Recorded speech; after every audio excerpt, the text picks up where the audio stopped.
for this.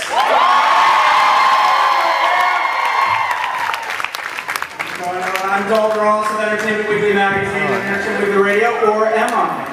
Maybe I'm a Ukrainian assassin clone, who knows? But here's a question, seriously, who told you about Orphan Black? Because maybe there's a few of you that right off the front knew about it. Tumblr! But someone probably told you, this show's amazing, you have to watch it. And then you probably told 10 people, this show's amazing, you have to watch it, right? It's unbelievable. I've worked at Entertainment Weekly for a long time. I'm not sure I've ever seen a show that caught fire like this one, and just massive freakouts, massive antisocial behaviors, and we locked the doors and binge watched. Absolutely unbelievable. And people are still catching up, right? Like, if this panel were booked now, we'd be in a much bigger room. So, give yourselves a round of applause for getting in here, because I know it's not easy.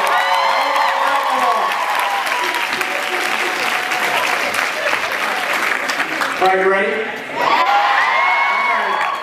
All right, let's kick things off here by taking a look at all the twists and turns and tails that popped up and got chopped off in season 1 of Orphan Black. Let's play the recap clip right now. The cast and the creators of Orphan Black, starting with co-creator and director John Fawcett. Co-creator and director Tatiana Maslany.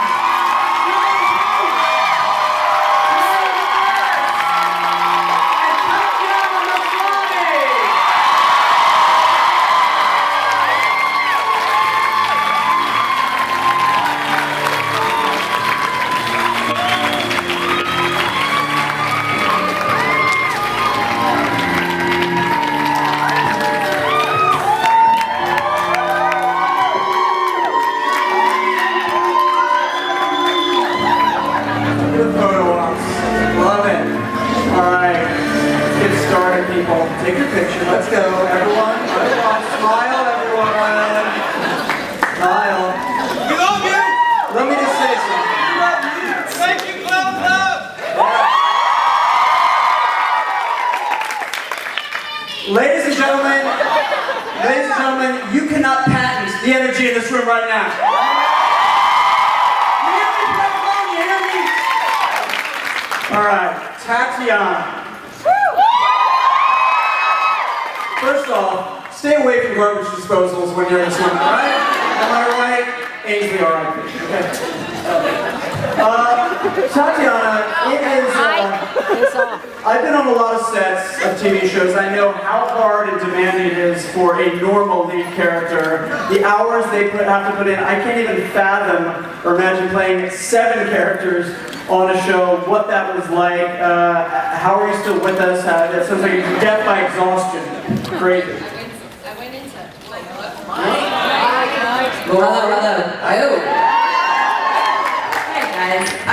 I went into hiding after we finished shooting because I was exhausted. But it was, I mean, I can't even say, it was just such an exhilarating experience.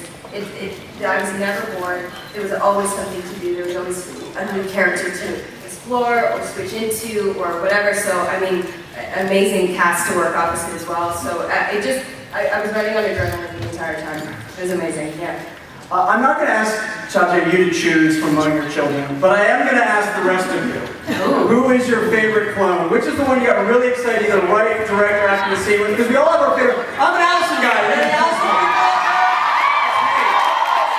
That's me. Cosima, people get some. Down the line. Let's Jordan, let's start with you. Well, you know what? I'm sorry, I know this is very jarring for everybody because you were expecting an English accent. I think to play off of in a scene, Alison, but I gotta say I'm kind of team Cosima. Fair enough. Dylan? Wow, that's a tough one. Sorry guys, I know it's kind of jarring for you as well because I'm not speaking in my Batman voice. But, I would have to say Alison as well because 2 words for you, yoga pants. I think that's 1 word hyphenated. Whatever. Actually, I think I'm wrong. That's I am a Cosima fan, and a Sarah fan, of course. I mean, everybody probably loves Sarah, but I gotta say, I love Cosima because she's very West Coast. And the thing is, she's based on a real person. She's based on the real Cosima, who's a friend of ours, a friend of the show. She's our science advisor, who studies the history of science at the University of Minnesota, no less. So the real Cosima. John, I'm going to ask you the question, and your sister might be listening when you answer this. Who's your favorite? Well, normally I would probably say Alison, but a whole bunch of people have already said Alison, so I'm going to pick someone different. I'm going to say Helena. John, I know, this is the bomb right here. Helena as Beth. We fussed over that costume for so long. We fussed over like what she's going to wear, how she's going to sneak into the police station, what she's going to look like, because she looks crazy. The crazy clown. I mean, come on. What's more fun than having someone who's crazy? And you're crazy. But the real fun with creating Helena, other than watching her eat, was to kind of make someone who was dangerous and scary become sympathetic. And that's kind of what we wanted to do back then. But I understand when you're coming up with the character of Alison, you base that on your sister a little bit, right? Yes, she doesn't know that. I don't think she didn't know that. Knows it now. Good stuff. All right, well listen, almost as mysterious as sort of the clone mystery is the man assigned to monitor Beth. He has a dark secret and is not sure which side he should be on. Let's check out a clip and a scene between Paul and Sarah. And let's check out this clip.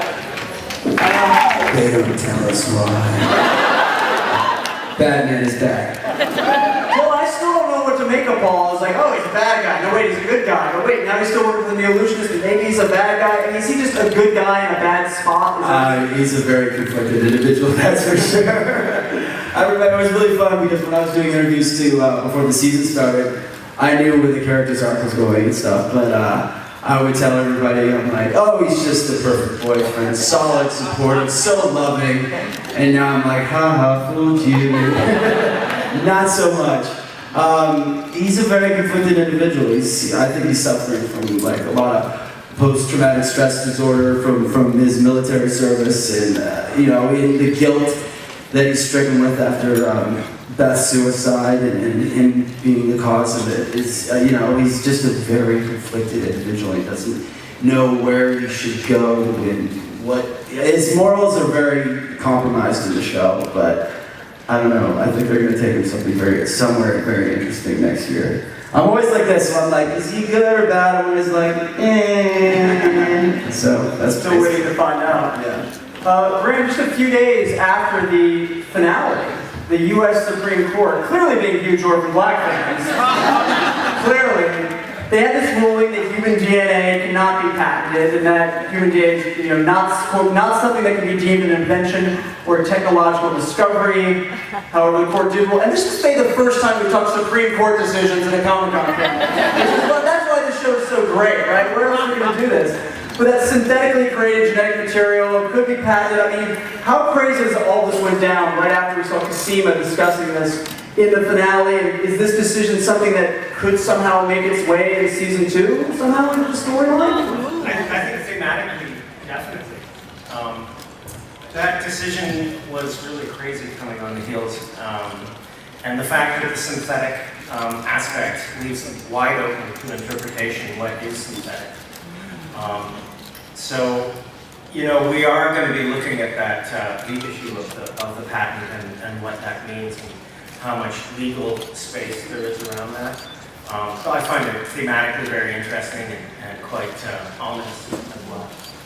And it's almost really cool when, you know, you hit some sort of zeitgeist in your show, you know, the world is reflected in your show and vice versa. It was really, really a pretty cool moment. So John, can we expect to see a few more Tatiana clones next season? No, we are making this sort of wacky little clone show, and we do like our clones. I don't think anyone would be surprised if we unveiled a couple of new clones in season 2. I don't think that's letting the cat out of the bag.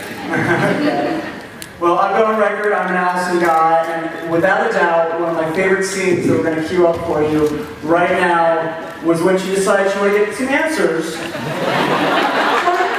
your answers, right, ladies? Sometimes you just want some answers. That's what I'm looking forward. Sometimes you got to do it with a glue gun. Am I right? Am I right?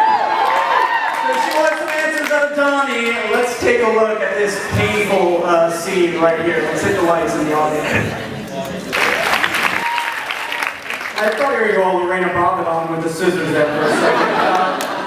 Tatiana, I know you create different musical playlists to sort of get in the mood of your characters. What sort of music do you sort of like to do for each character, and what the hell were you listening to before that scene? I think I was listening to a boy like that. It's like West Side Story. Yeah, for Alison, it's like all show tunes. It's musicals. I feel like that's where she lives. She's in like a heightened sort of dramatic reality.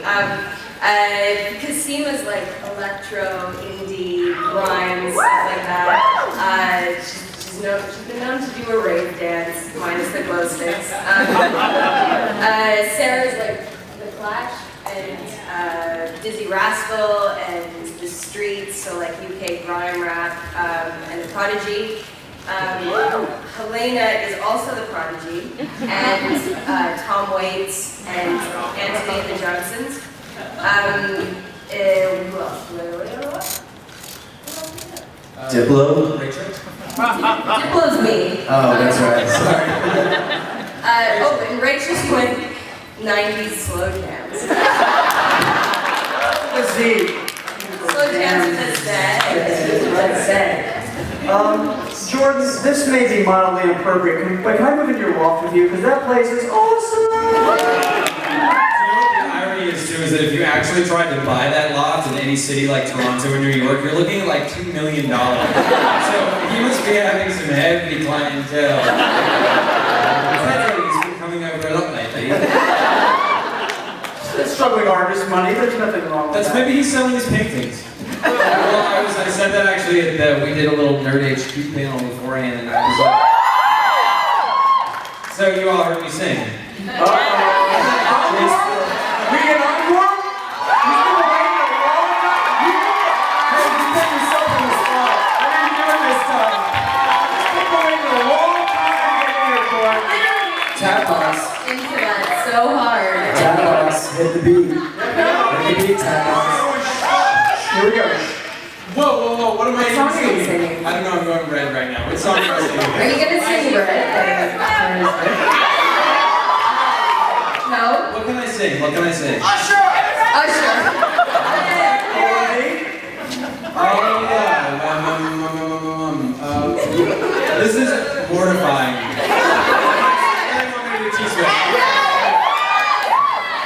Okay, I'll do a little. What about a little Sparks Fly or something? Oh,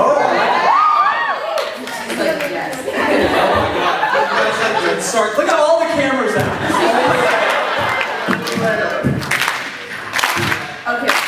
The way you move is like a full-on rainstorm, and I'm a house of cards. You're the kind of reckless that you send me running, but I kind of something I know.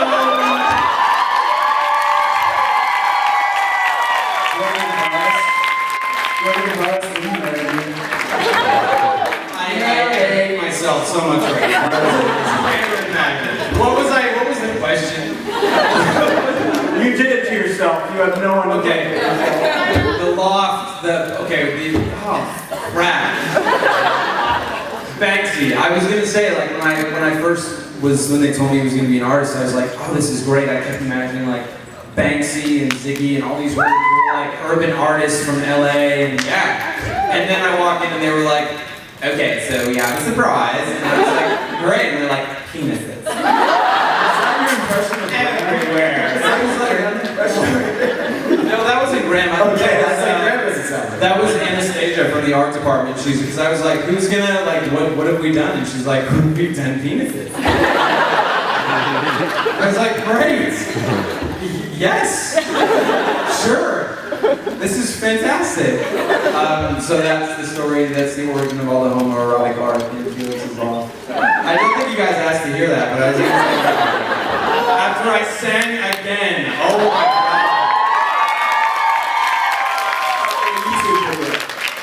Excuse me, I'm gonna crawl under this table right now. Not for my dignity. We just really want Jordan to wear his kimono in season 2. Oh, that's right. You also, and what was the painter's apron? I was lunging a lot before that. Some serious lunging going on. Strong one. It's a strong one. I wonder if this is such a weird. The way the show is, and I referenced it when we first started. You know, it started off and it got great reviews, but the audience just built and built and went beyond just like a show that was critically loved and a small fan base just exploding. I'm curious when the one moment that where it hit you guys each was like, whoa, this has really become something else beyond just like a semi-popular show that's really become this whole cultural touchstone almost in a sense. John, we'll start for you to go down. Was there a specific moment you can recall where you saw how this was really catching on? Well, you know, it's been a remarkable experience from the beginning, just being a small show, but I think for me it was watching Tat win the Critics' Choice Award. Woo!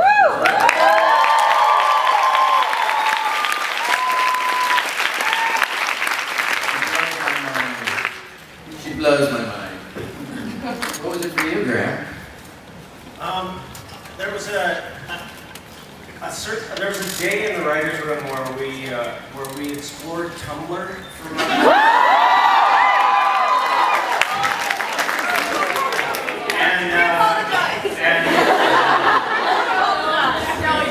And we love it. We just like Clone Club, the Clones meetings, all the Tumblr heads, everybody that is just like picked up the little show and put it on their shoulders. That was a real moment, I think, for a bunch of us, just to realize what kind of fans we had, and that they were the kind of people that we loved, and they're so creative. So that was a big moment of realizing that the show had been embraced. For me, it was, I Googled Paul's rear end, and there was a picture, an image search showed up of a bunch of rear ends that belonged to me. And it was a very, very poignant moment, and I called my mom, and I go, Mom, I made it. I don't even ask. I don't even ask. And she said, son, I am so proud of you. Can you back up and explain why you were Googling Paul's rear end? Just a little clarification here. Because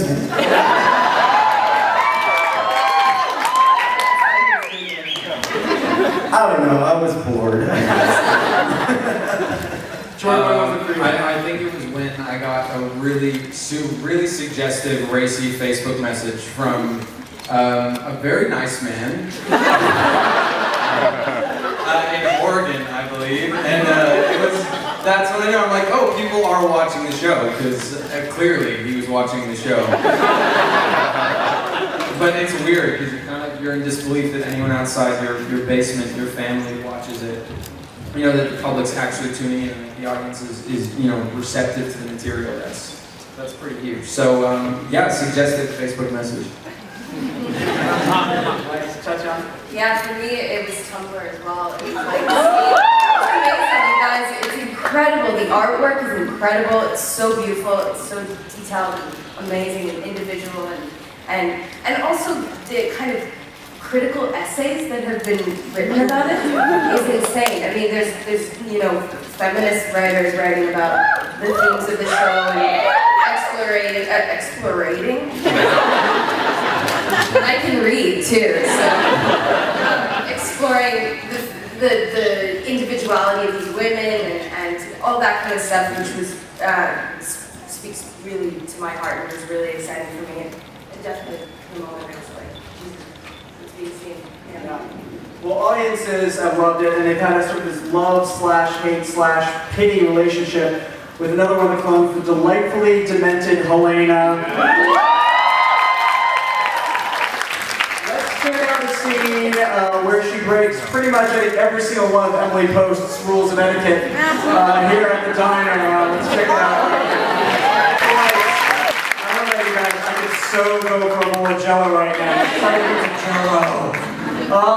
Well, next table man is Tatiana. Will you miss playing Helena? I mean, like people like Helena and Katja and Beth, you only get to really scratch the surface of them. Is it also sad to say goodbye? Oh my god, yeah, absolutely. Especially Helena, where it's just like, I loved her so much, you know, and she's such a weirdo and such a, you know, fun place to go as an actor, to go to that place and totally unsocialized behavior and all the impulses that we pretend we don't have in real life, but we all have them. You know what I mean? And to get to actually go there, that's amazing. Yeah.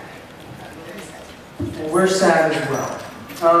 Graham, we're also sad because we're worried. We're a little worried. We saw Cosima coughing up some blood in the, the same sickness that plagued Tatiana. Will this respiratory illness, what will this mean for her going forward? Is this something we're going to look at in season 2? It's really hard for me to. Absolutely, you know, she has to look at her own science, and I think that's going to be really interesting. And I think, you know, when she looks at her own science, she looks at the health of all her sisters too. I think Cosima's a super brave character, and the truth is, it's still up in the air. We don't know what's going to happen to Cosima.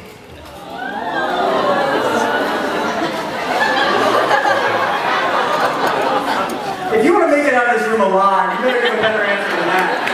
I'm just saying, okay? We're angry. It's a cliffhanger. Well, John, let me ask you, John, like, in terms of where are you guys in season 2 story? Do you have outlines? Do you start on the scripts, just in terms of your production schedule? We are in the midst of writing, and we've had the writers back together in the room for a couple of months now. Graham and I, we finished. You know, it's been busy. Let me tell you. We finished the season 1 finale about a week and a half before it aired, and then literally, I think I had a week off. And then Graham and I went to his parents' cabin in British Columbia. We hung out there for a week, and all we did was talk season 2. And by the time we came back, we had a whole lot of things worked out that we were really excited about. We got the band back together, and we've been writing for 2 months. So we are back prepping August 12th to shoot September 23rd, and we're going to do the first 2 episodes again as a kind of like what we did last year. Basically, I shot episode 1 and 2 together, kind of like one long shoot. We're going to do that again this year. And the cool news is that come April 2014, season 2 will be airing. Yeah!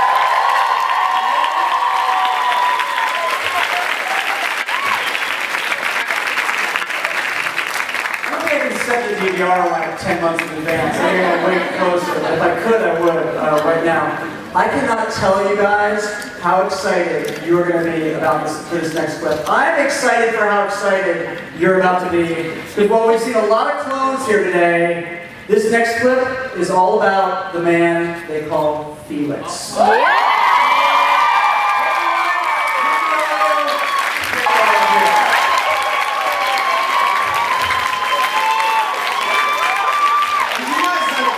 Band together collectively to find ways to embarrass each other. First off, why the aversion to pants? You got something against pants? He finds pants very confining. Sure. Doesn't like to be boxed in. We can all relate to that. It's really the childlike innocence that is Felix. You know, like we're going around without our clothes on when we're 2. Just never grew out of that. You know, Jordan, when you came to the audition, the first time you came to audition, do you remember what you said in the audition when you were leaving? Something like, I love this part so much I'm willing to just show it all. I said, you didn't just say that. You didn't just promise you would get naked. You were like, I really want to get naked. That's right.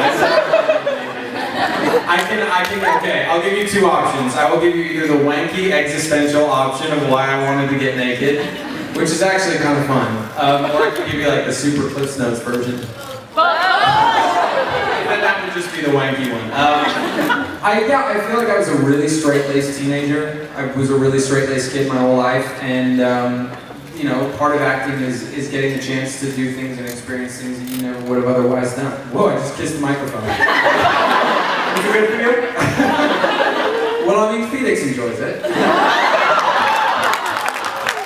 But I really just thought, you know what, this is, when the project's right, I'd seen a lot of 70s counterculture films, like Robert Altman, Terrence Malick stuff, and I was like, I want to do it. I want to be just like all these actors out there and go naked. I didn't really know why initially, but I was like, I just have to do it. So then when I went in, because I loved Orphan Black so much, I looked John straight in the face and said, I will show it all. I'll do whatever you want me to do. Full frontal, rear. I was like, I'll go naked as much as you want me to. Just put me, like, if I'm naked all the time, that's fine. He's like, I'm gonna hold you to that.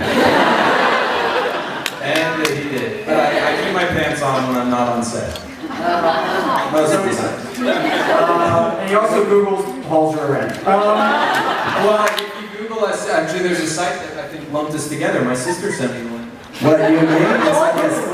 Yeah, it's like, no, it's like Dylan Bruce and Jordan Gavaris naked in The Boys of Orphan Black. Wow. Interesting. Nice for my body. Bubble butt. Bubble butt. That's the song of the minute right Yeah, now. that's where we all enjoy that song. We're gonna make you sing that too.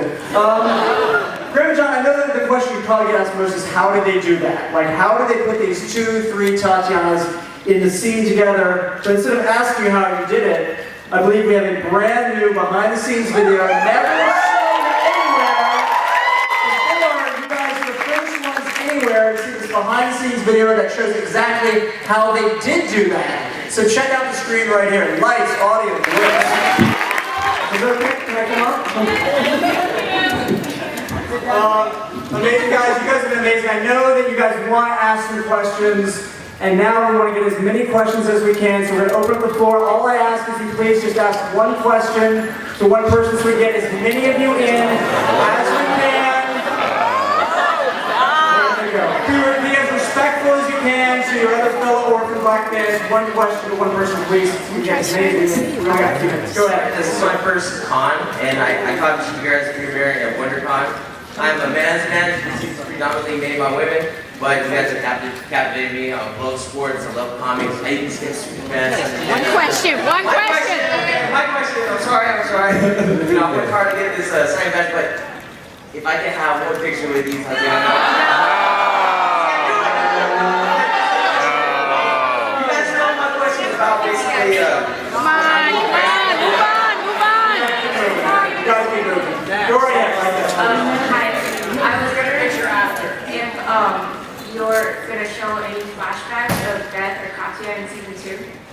Oh my god. Ooh, that would be awesome. That'd be awesome. I'd love to bring Katya back. Gentlemen? I think really the show has a pace that charges forward. And John and I are really interested in that backstory. We couldn't really find a way to flashback within season 2 and keep the pace up and keep this relentless following Sarah's journey. We're going to try to do it somehow. We're going to try and get back there. We'd love to do that pre-story. Yeah, it could be season 3 or season 5. There's no question. There has been, believe me, discussion of the Beth episode. So, but I don't know that you're going to see it in season 2. So we might just have to wait a little bit. Maybe, maybe season 3. Thank you. Great question. Thank you very much. Great question. Next, yes. Hey, Hi. I just wanted to know if there was any scene for you, Tatiana, that was especially difficult to film, to act, first time you're I think the first 3 clone scene that we did was really intense. It was, I think, the first time we've done that level of clone scene, and it was a long day. And just getting all of the moves right and all of the eye lines right, that was pretty intense. But then other scenes have been quite difficult emotionally. When the hospital stuff, I think you can speak to this too, with Kira in the hospital. That was a long day. Long days. And the whole series, a lot of the arc is that family core, so it was quite an intense shoot for us, but yeah. Helena in the cage was super intense for us. Oh yeah. Having Helena in the cage. Because Tad was like, we're thinking of maybe putting Helena in a cage. And Tad was like, oh, that's really cool. I would be like a gerbil. Can I have a little wheel?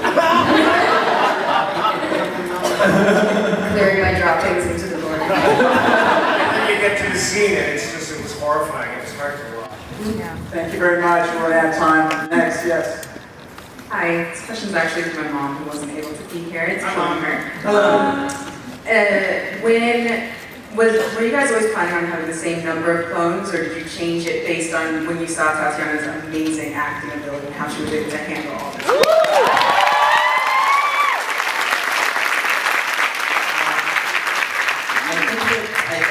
We kind of knew how many women we were going to meet in season 1, but Tat, once we were together working on it, she's a collaborator of ours. When we talked to her, we've certainly been talking about season 2 and what we want to do with the characters, and I think that but we did know, we knew how many clones we were going to meet in season 1. That was kind of established quite a long time.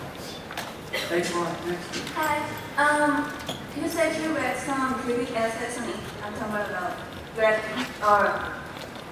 There's some about the mannerisms of these clones. Is it a conscious thought or do you come up with ways? The mannerisms? Yeah, because they all have different ways of holding a glass or seeing. How do you keep it straight? Yeah, I mean, so much of it is in the writing and the voice of the character on the page. I mean, Alison speaks so differently than Helena speaks, so their mannerisms, for me, are kind of inspired by the writing.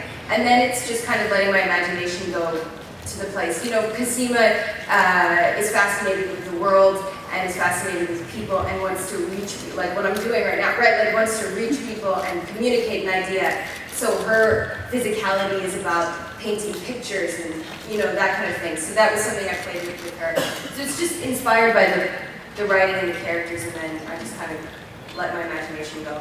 Thank you. Yeah, thanks a lot.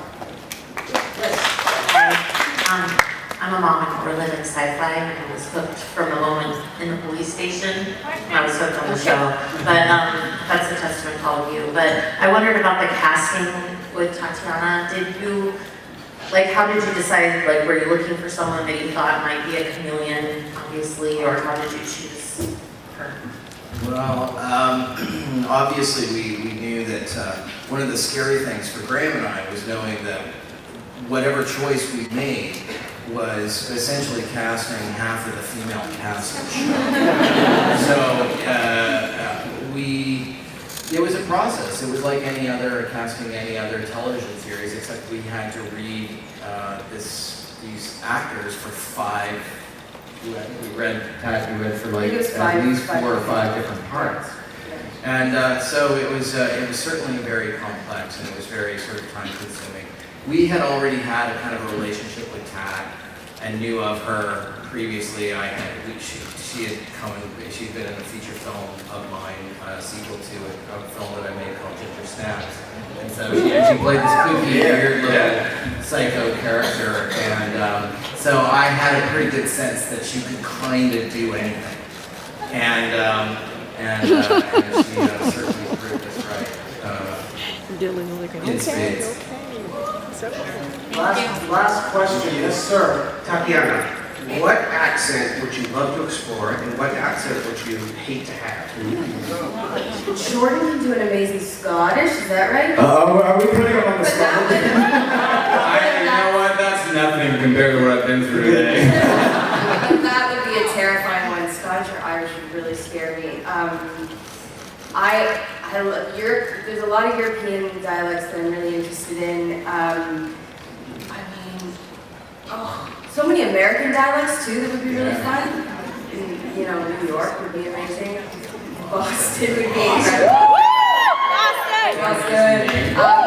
Maine would be fun. There's just so much. I don't know. It's endless. I'm just kind of I'm up for whatever. Yeah.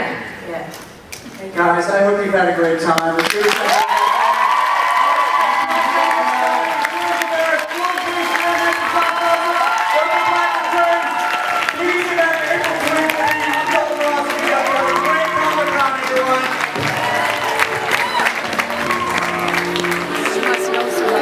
Wow, that's a tough one.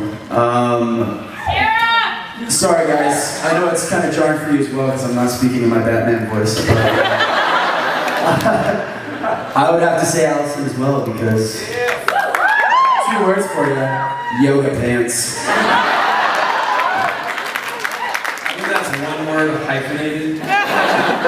Whatever. Actually, I think I'm wrong. That's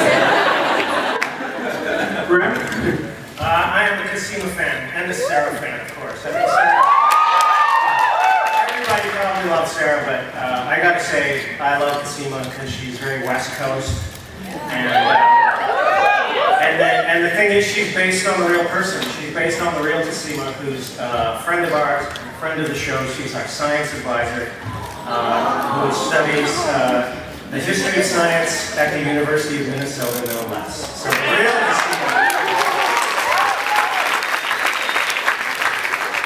John, I'm going to ask you the question, and your sister might be listening when you answer this. Who's your favorite? Well, normally I would probably say Alison, but a whole bunch of people have already said Alison, so I'm going to pick someone different. I'm going to say Helena. So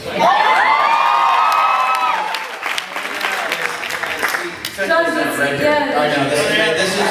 the bomb, right? Helena as Beth. We fussed over that costume for so long. We fussed over like what she's gonna wear, how she's gonna sneak into the police station, what she's gonna look like, because she looks crazy. The crazy clown. I mean, come on. What's more fun than having someone who's crazy? And you're crazy. But the real fun with creating Helena, other than watching her eat, was to kind of make someone who was dangerous and scary become sympathetic. And that's kind of what we wanted to do next time. But I understand when you're coming up with your, the character of Alison, you base that on your sister a little bit, right? Yeah, she doesn't know that. I don't think she didn't know that. Knows it now. Good stuff. All right, well listen, almost as mysterious as sort of the clone mystery is the man assigned to monitor Beth. He has a dark secret and is not sure which side he should be on. Let's check out a clip and a scene between Paul and Sarah. And let's check out this clip.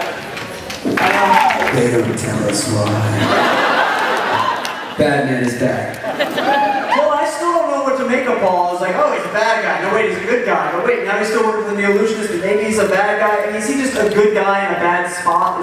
He's a very conflicted individual, that's for sure. I remember it was really fun because when I was doing interviews too, before the season started, I knew where the character's arc was going and stuff, but I would tell everybody, I'm like, oh, he's just the perfect boyfriend, solid, supportive, so loving, and now I'm like, haha, fooled you. Not so much. He's a very conflicted individual. I think he's suffering from like a lot of post-traumatic stress disorder from his military service, and you know, in the guilt that he's stricken with after Beth's suicide and him being the cause of it. Is you know, he's just a very conflicted individual. He doesn't know where he should go and what his morals are very compromised in the show, but. I don't know. I think they're going to take him somewhere very interesting next year. I'm always like this, so I'm like, is he good or bad? I'm always like, eh. So that's still waiting to find out. Yeah. Graham, just a few days after the finale, the U.S. Supreme Court, clearly being huge Orphan Black fans, clearly, they had this ruling that human DNA cannot be patented, and that human DNA is, you know, not something that can be deemed an invention or a technological discovery. However, the court did rule, and this is maybe the first time we talked Supreme Court decisions in a Comic-Con film.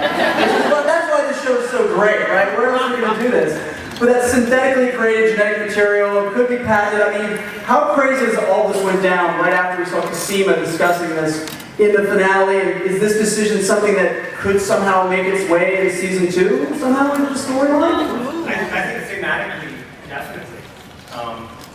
That decision was really crazy coming on the heels. And the fact that the synthetic... Some of this?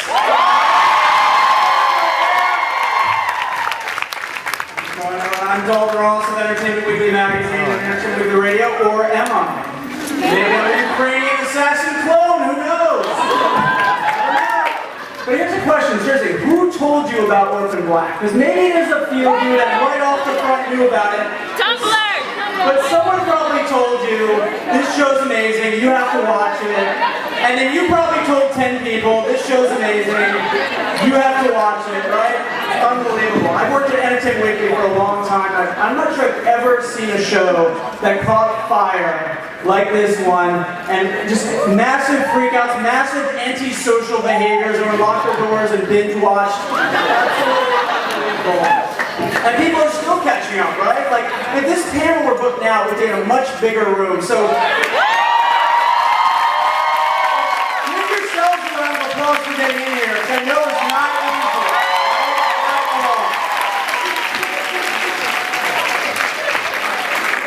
All right, you ready? All right, let's kick things off here by taking a look at all the twists and turns and tails that popped up and got chopped off in season 1 of Orphan Black. Let's play the recap clip right now. The cast and the creators of Orphan Black, starting with co-creator and director John Fawcett. Co-creator and director Alison. Tatiana Maslany.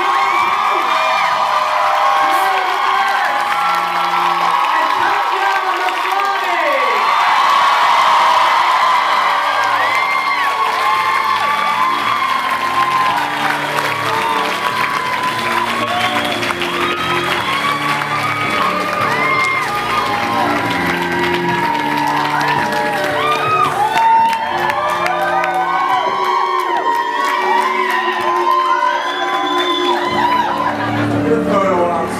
Love it. All right. Let's get started, people. Take your picture. Let's go. Everyone, smile, everyone. Smile. We love you! Let me just say something. Thank you, Clown Club! Ladies and gentlemen, you cannot patent the energy in this room right now. You hear me, Pentagon? You hear me? All right, Tatiana. First off, stay away from garbage disposals when you're in this room, all right? Am I right? Ainsley, all right. Okay. Tatiana, it is. I've been on a lot of sets of TV shows. I know how hard and demanding it is for a normal lead character. The hours they have to put in, I can't even fathom or imagine playing 7 characters on a show, what that was like. How are you still with us? That sounds like death by exhaustion. Crazy. I went into like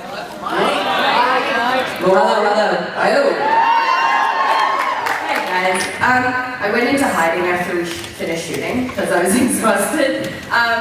But it was, I mean, I can't even say, it was just such an exhilarating experience. I was never bored. There was always something to do. There was always a new character to explore or switch into or whatever. So, I mean, amazing cast to work opposite as well. So I was running on adrenaline the entire time. It was amazing, yeah. I'm not going to ask Tatiana you to choose from among your children, but I am going to ask the rest of you. Who is your favorite clone? Which is the one you got really excited to write, direct, or act to see with? Because we all have our favorite. I'm an Alison guy. Hey, Alison. That's me. Cosima, people get some Cosima. I can go down the line. Let's Jordan, let's start with you. Well, you know what? I'm sorry, I know this is very jarring for everybody because you were expecting an English accent. I think to play off of in a scene, Alison, but I gotta say I'm kind of team Cosima.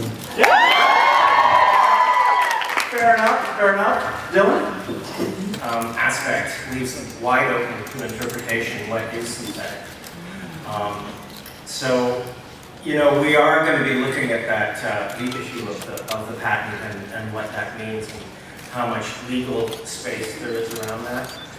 So I find it thematically very interesting and quite ominous as well.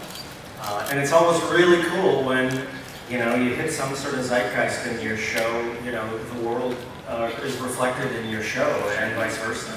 It was really a pretty cool moment. So John, can we expect to see a few more Tatiana clones next season? You know, we are making this sort of wacky little clone show, and we do like our clones. I don't think anyone would be surprised if we unveiled a couple of new clones in season 2. I don't think that's letting the cat out of the bag. Well, I've got on record, I'm an Alison guy, and without a doubt, one of my favorite scenes that we're going to cue up for you right now was when she decided she wanted to get some answers. Come on, a few answers, right, ladies? Sometimes you just want some answers. That's what I'm looking forward. Sometimes you got to do with a glue gun. Am I right? Am I right? So she wants some answers out of Donnie. Let's take a look at this painful scene right here. Let's hit the lights in the audience. I thought you were going to go all Lorena Bobbitt on with the scissors there for a second. Tatiana, I know you create different musical playlists to sort of get in the mood of your characters. What sort of music do you sort of like to do for each character, and what the hell were you listening to before that scene? I was listening to a boy like that. It's like West Side Story. Yeah, for Alison, it's like all show tunes. It's musicals. I feel like that's where she lives. She's in like a heightened sort of dramatic reality. Cosima's like electro, indie, grime, stuff like that. She's been known to do a rave dance, minus the glow sticks.